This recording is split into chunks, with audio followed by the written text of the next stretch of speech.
FR.fr, fournisseur officiel de football. Salut la Team FM, on démarre ce nouveau JT Foot Mercato avec le Paris Saint-Germain qui retrouve la Ligue 1 demain à 21h contre l'AS Monaco. Les blessures de Warren Zaïre-Emery et de Marquinhos survenues lors de cette trêve internationale montrent clairement les limites de l'effectif parisien au milieu de terrain. Luis Enrique comptait faire monter le défenseur brésilien d'un cran pour compenser l'absence du français. Ce ne sera pas possible contre Monaco.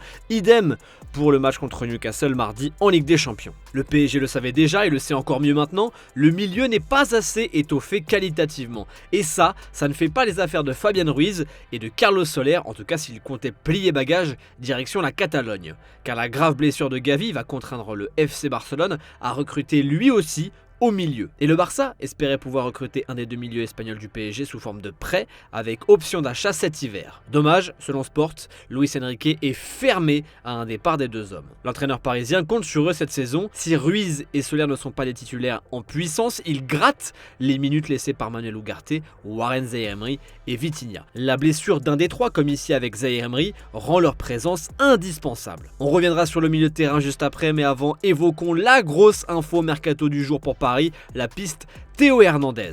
Selon les informations du site spécialisé Milan Reports, le latéral gauche de l'AC Milan est un des objectifs du club pour le mercato estival 2024. Luis Enrique aurait validé son profil et le recrutement de Théo permettrait de basculer Lucas, l'autre, et Hernandez dans l'axe. Ce dernier étant cantonné au poste de latéral pour combler l'interminable blessure de Nuno Mendes.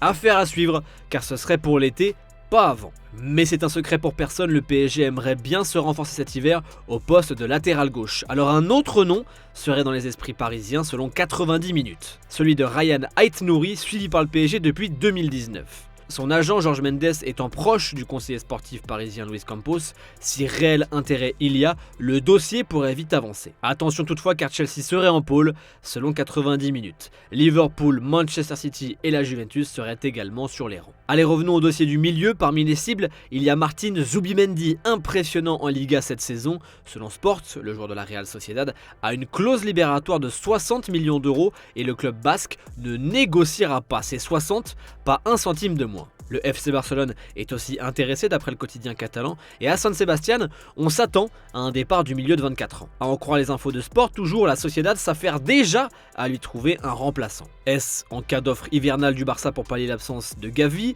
Est-ce pour préparer un départ du joueur vers Paris? Réponse dans les prochaines semaines les amis. On termine avec cette page PSG autour de l'info Estevao. Le club parisien serait très intéressé par l'attaquant de 16 ans et aurait même fait une offre de 50 millions d'euros, offre apparemment refusée par Palmeiras. De plus, on apprend dans Mundo Deportivo aujourd'hui qu'un autre club serait arrivé en force dans le dossier.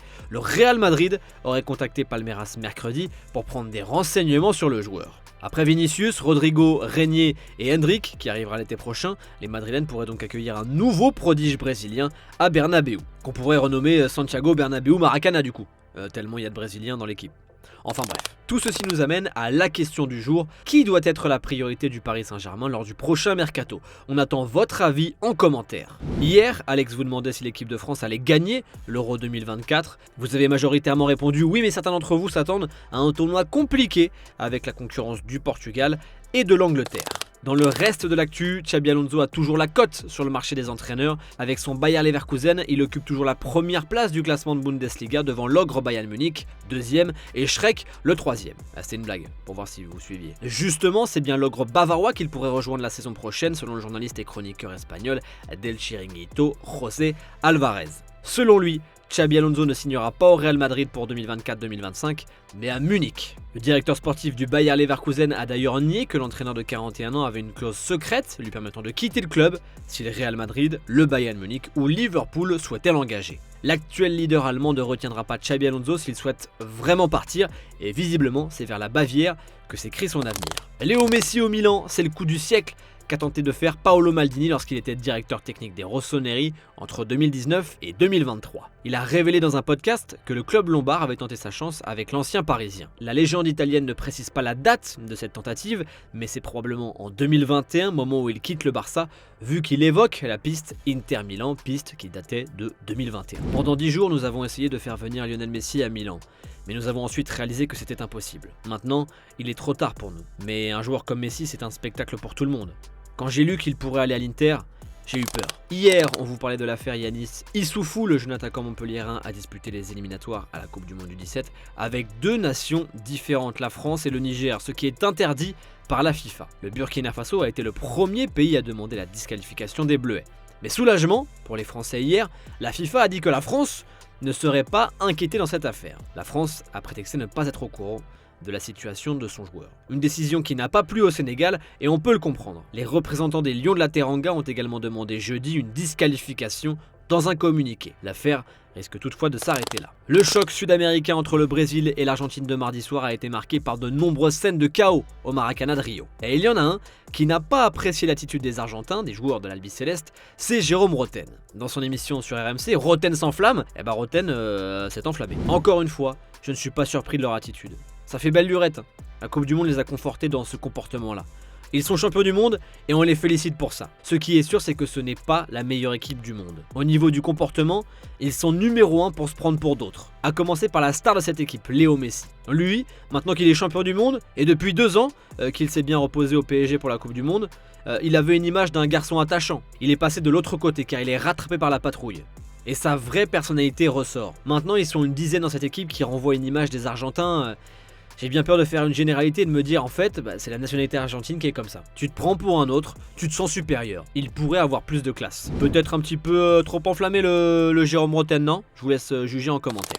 Restons sur Léo Messi et l'Argentine. Ce mercredi à Rosario, un groupe de malfaiteurs a attaqué un convoi transportant les fonds d'un commerce appartenant à la famille d'Antonella Roccuzzo, l'épouse du Ballon d'Or 2023. Des coups de feu ont été tirés et l'équivalent de 20 000 € a été dérobé. Ce n'est pas la première fois que la famille Roccuzzo est visée puisqu'en mars dernier, déjà des dégradations ont été constatées sur la devanture d'un magasin de la famille d'Antonella.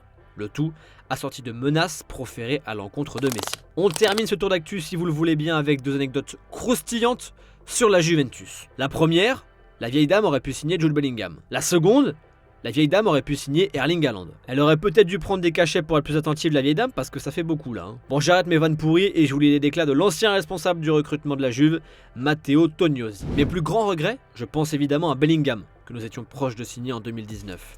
Il avait finalement décidé de poursuivre son évolution à Birmingham. Nous étions vraiment à un pas de signer Haaland aussi. C'était en novembre 2017 et j'étais arrivé en juillet. Nous l'avions entre les mains, mais à l'époque c'était pour l'incorporer à la Primavera, l'équipe réserve. Mais l'opération avait été jugée trop coûteuse.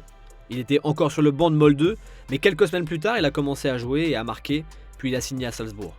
Puis à Dortmund, puis à Manchester City, puis au Real Madrid. Oui, merci Matteo, on connaît la suite. Ah, dommage, ça aurait pu être sympa de voir Haaland et Bellingham dans la même équipe à la Juve.